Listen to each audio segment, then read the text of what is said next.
Bonjour les élèves, voici votre première capsule mathématique depuis le départ des classes. Vous aurez plusieurs choix. Tu peux choisir d'écouter la capsule tout simplement. Si tu as tes notes avec toi à la maison, tu peux choisir de copier tes notes au même temps que je vais t'expliquer. J'ai également annexé un document, même 2 documents de notes au courriel que j'ai envoyé à la maison. Il y aura les notes qui sont vides. Si jamais tu as une imprimante et que tu voulais les imprimer pour que tu puisses les copier. Et j'ai aussi annexé le document des notes qui sont remplies, c'est-à-dire que c'est moi qui ai rempli les notes au complet. Mais encore là, ce n'est pas obligatoire de copier les notes. L'important, c'est que tu écoutes, tu suives, pour que tu puisses comprendre, pour ensuite que tu sois capable de faire le travail que je vais te proposer de faire. Je peux te dire aussi que c'est nouveau pour moi d'utiliser cet outil. Probablement que je vais me tromper. Tu peux rire de moi, c'est correct. OK?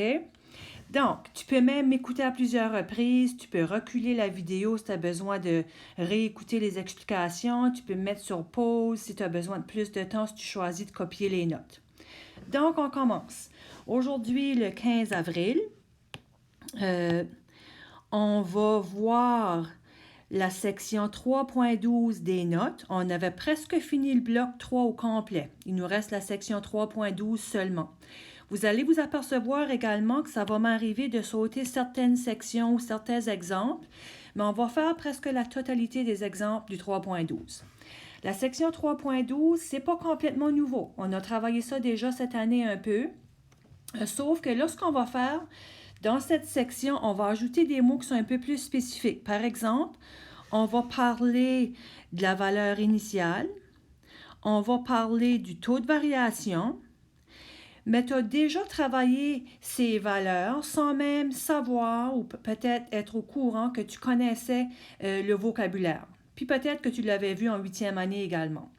Donc, si on commence avec le taux de variation, on dit que le taux de variation représente la variation entre la variable dépendante et la variable indépendante. On a déjà parlé de la variable dépendante et indépendante.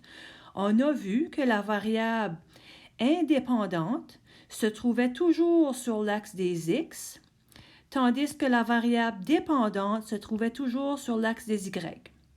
Pour sa part, le taux de variation peut être négatif, comme qu'il peut être positif. Puis vous allez voir dans les 4 exemples que je vais voir avec toi aujourd'hui, tu vas voir dans quel cas le taux de variation va être négatif et dans quel cas qu'il pourrait être positif. Donc, si on commence avec l'exemple 1, on dit dans l'exemple suivant, la table de valeurs représente la variation entre la masse d'une baleine à bosse et le temps. On te dit ici, là, en souligné, trouver le taux de variation revient à trouver l'augmentation en masse d'une baleine par rapport à chaque mois. Donc, si on regarde la table de valeurs, on donne les temps en mois ainsi que la masse en kilogrammes. Donc, à 0 mois, c'est-à-dire à la naissance de la baleine avait une masse de 600 kg. À 1 mois, la baleine avait une masse de 775 kg et ainsi de suite. Maintenant, si on commence à remplir notre tableau, et je l'ai fait pour vous autres, la variable dépendante, tu savais déjà que c'était sur l'axe des x, donc c'est le temps en mois. La variable indépendante, là je viens de mélanger mes mots, là. La variable indépendante, c'est sur l'axe des x en mois. La variable dépendante, on sait qu'on doit la trouver sur l'axe des y, puis dans ce cas-ci, on parle de la masse. Maintenant, pour ce qui est de la valeur initiale. La valeur initiale, je ne sais pas si tu te souviens, je te disais, va chercher la valeur du y lorsque le x est 0. En autre mot, c'était quoi la masse de la baleine à sa naissance? Et la masse de la baleine à sa naissance était de 600 kg. J'ai commencé un petit schéma graphique ici juste à côté. Des fois, ça peut nous aider à comprendre. Donc, sur l'axe des x, on aurait le nombre de mois. Sur l'axe des y, on aurait la masse en kilogrammes. Puis la masse de la baleine lorsqu'elle est née, c'est-à-dire sa valeur initiale, la masse de la baleine était de 600 kg. Par après, à chaque mois, la masse de la baleine augmente. Donc, pour cette raison, le taux de variation va être positif. Puis pour trouver la quantité de kilogrammes par mois c'est-à-dire pour l'augmentation de la masse de la baleine, ce que je vous demandais de faire, c'était de trouver les bancs des Y divisés par les bancs des X. Puis si on regarde, pour passer de 600 à 775 et de 775 à 950, on augmente en kilogrammes de 175 kg à chaque mois. Donc, voilà mon taux de variation, 175 kg par mois.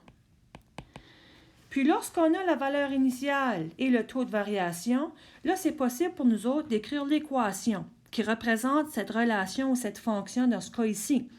Puis, l'équation, j'ai toujours mis de l'emphase que c'était important d'avoir y est égal. On avait toujours une valeur devant le x, puis on avait un plus ou un moins quelque chose. Tu te souviens sans doute de ça. Le plus ou le moins quelque chose, c'était la valeur de départ. Là, maintenant, on l'appelle la valeur initiale.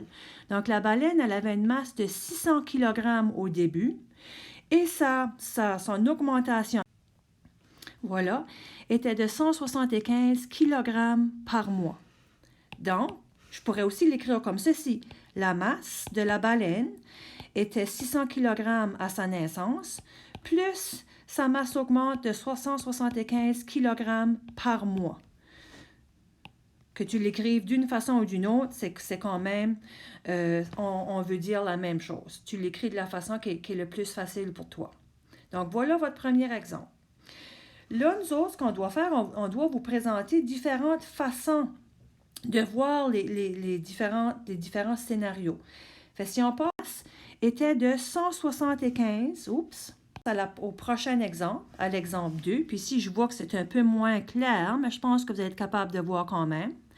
À l'exemple 2, on dit pour une campagne de financement, tu dois vendre des tablettes de chocolat à 2,50 $ chacune. Ta mère te fait un don de 20 $ sans acheter de chocolat.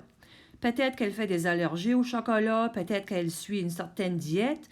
En tout cas, elle, ce qu'elle fait, elle te donne 20 $, c'est comme un boni, sans même que tu aies besoin d'avoir vendu des tablettes de chocolat, qui voudrait dire que ta droite ici commencerait à 20 $. Puis par après, pour chaque tablette que tu vas vendre, tes revenus, tes ventes vont augmenter. Fait, si on va remplir notre tableau, la variable indépendante plutôt, qu'on doit retrouver sur l'axe des X, c'est le nombre de tablettes. La variable dépendante qu'on doit retrouver sur l'axe des Y, c'est la vente en dollars que tu vas te faire lorsque tu vas vendre tes chocolats. Ta valeur initiale, dans ce cas ici, c'est 20 $, parce que ta mère t'a donné 20 $ dès le début sans même que tu aies encore vendu des chocolats. Le taux de variation, il va être positif, parce que plus de chocolat qu'on vend, plus d'argent qu'on va se ramasser. Puis on reçoit combien de dollars par tablette de chocolat? On reçoit 2,50 $ par tablette de chocolat. Puis ici, le petit positif qui est là, on n'a pas besoin de le placer. Je le place juste là pour te faire voir parce qu'on est au début dans les notes. Maintenant, pour l'équation, c'est toujours le taux de variation devant le x. Donc, le y va être égal à 2,50 $ par tablette de chocolat, plus ta valeur initiale qui était de 20 $. Et voilà, on vient de finir l'exemple 2.